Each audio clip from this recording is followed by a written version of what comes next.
Vamos lá. Muitos hoje dizem que o que está acontecendo agora é o cumprimento de uma profecia que está em Ezequiel, capítulo 38 e 39. Eu vou ler um pedaço dessa profecia para você e vou dizer a minha opinião sobre ela.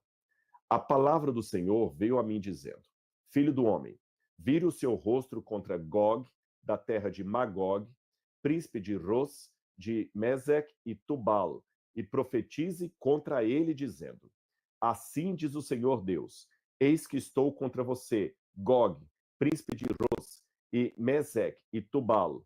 Eu o farei mudar de direção. Porei anzóis no seu queixo e o levarei para longe, juntamente com todo o seu exército, cavalos e cavaleiros, todos vestidos de armamento completo, grande multidão com escudos empunhados à espada, persas, etíopes e punte, e com eles todos os escudos e capacete. Gomer e todas as suas tropas, a casa de Togarma, do lado do norte, e todas as suas tropas, muitos povos com você. Bom, a profecia aqui está claramente mostrando o que? Israel sendo atacado por vários povos. Vou mostrar para vocês aqui. O que a profecia está mostrando é isso aqui, ó. Israel sendo atacado por vários povos. O povo de Gog, Magog, né? Gog é o príncipe, Magog, Gomer, Mesher, Togarma, Tubal, Pérsia, Punt, Cush. Ora, é curioso que se a gente pegar esse pessoal, a gente tem exatamente a Líbia, que é o inimigo de Israel, a Pérsia, que é o Irã, que é inimigo de Israel. E aí, o que o pessoal entende? Que a expressão Mesher seria Moscou. Que Mesher seria Moscou. Que Gomer seria a Alemanha. Seria, porque se eu falo Germânia, germânico, né? Germânia, então Gomer seria a Alemanha. E entendem que Gog e Magog podiam ser até uma referência também à Rússia. Eu vou voltar aqui o texto de onde que eles tiram isso. Quando começa assim: Filho do homem, vire e profetiza contra Gog da terra de Magog, ou príncipe de Ros. Alguns entendem que Ros seria Rússia. Mesec seria Moscou. Tubal seria Tobolsk, que é uma importante cidade da Sibéria, uma cidade até que está na base da formação do povo russo, e profetize contra ele. E aí fala que então a Rússia, no fim dos tempos, iria lutar contra Israel, o que se estava profetizado na Bíblia.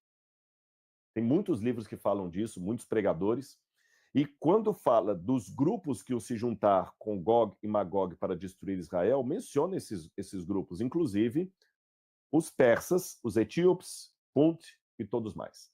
Os persas, Irã. E hoje o que nós estamos vendo? O Irã, aliado da Rússia, e o Irã atacando Israel.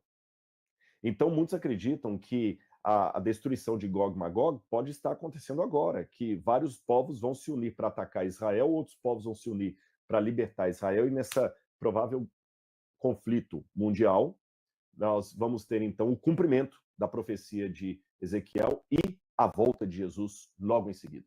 Que isso aqui seria justamente a guerra do Armagedon, a guerra final, etc, etc. Eu vou falar com vocês por que eu discordo dessa interpretação. Ela parece fazer muito sentido quando você lê assim rapidamente, mas por isso que a Bíblia é um livro que a gente tem que estudar com calma e não assim de maneira rápida. E cuidado com os anacronismos que existem, como é que eu poderia dizer para vocês assim, de palavras que parecem, mas não são. Ah, mas aqui está falando, ó, Mesec, parece Moscou mesmo, Rosh realmente lembra Rússia, ainda mais que em hebraico é Rosh, Rosh, ó, que Rosh é como está em português, em hebraico é Rosh, Rosh lembra Rússia. Estava profetizada a Rússia aqui, calma, irmãos. A primeira coisa que nós temos que tomar cuidado é que existem falsos cognatos fonéticos. O que é falso cognato fonético, Rodrigo? São palavras que têm uma sonoridade muito grande, mas uma não tem nada a ver com outra. Por exemplo, quando você fala em inglês fabric, você não está falando de fábrica. Fabric, em inglês, é tecido. Fábrica em inglês é factory. Olha como é que confunde. Já pensou alguém está falando inglês? Fabric, ou outra fábrica? Não, é tecido. Mas fabric lembra mais fábrica para nós. Quando você fala, por exemplo, Paris, a palavra Paris não tem nada a ver com Paris.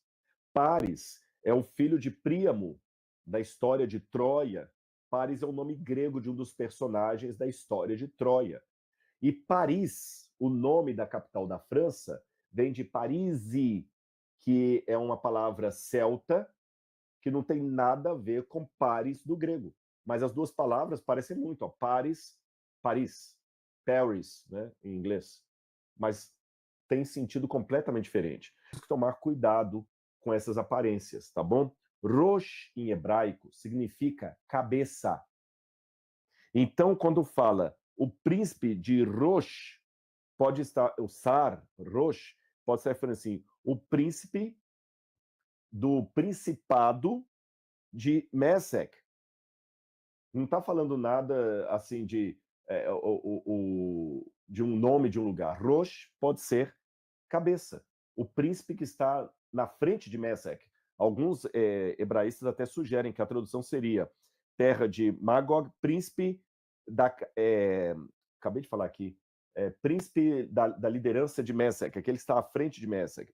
Príncipe que está à frente de Mesec, lembrei agora. A palavra Tubal não tem nada a ver com Tobolsk. Vou falar com vocês o que é Tubal. Eu tenho aqui no mapa, vou mostrar no mapa para vocês. Olha a diferença aqui, olha. Olha onde está o Tubal e Tobolsk. O vermelho lá em cima é Tobolsk, que é a cidade da Sibéria. O Tubal, que é mencionado no livro de Ezequiel, está aqui embaixo na atual Turquia. Olha a distância de uma cidade para outra. Aí, quando fala de Mesec, outra questão. Olha, Moscou é o pontinho verde. E a Mesec, mencionada por Ezequiel, é o pontinho roxo. Olha a distância de Moscou, de Tobolsk, e olha a distância de Tubal e de Mesec da Bíblia. São cidades completamente diferentes e uma não tem nada a ver com a outra, tá bem? Uma outra argumentação que eu tenho para desconfiar dessa interpretação que está sendo dada agora é a seguinte. Se você for dos anos 1899 para trás, você não vê ninguém dando essa interpretação. Essa interpretação ela é muito inédita na história do cristianismo.